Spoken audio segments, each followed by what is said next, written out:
I'm making the Elodie dress, and the one I'm making is the midi, which on me is quite long because I'm only 5'1".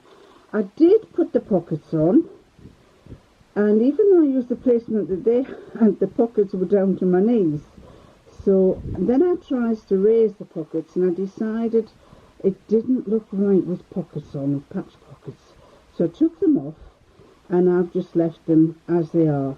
Now the one that I've done, this is my first attempt, and I'm using some cheap fabric that I've got. It's actually khaki. That's it there. It's a khaki fabric, and I love it. That's the sleeves going down with the long. I've got to take it up yet, it still needs taking up, but the belt is very long. But having said that, I've wrapped it round here, and it comes round the front, and because it's drawn in, my waist is not as narrow as that, unfortunately.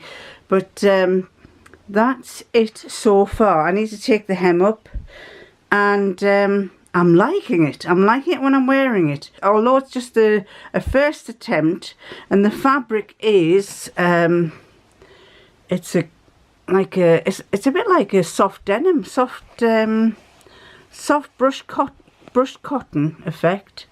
Really nice. I couldn't decide whether that should be the right side or that should, because I quite like the slub on that one.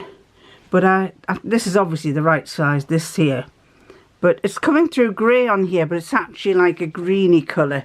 It's an olive green. And you know I don't like green, but I like this colour. I've always liked an army green, this is what I would call it. Liking this indeed.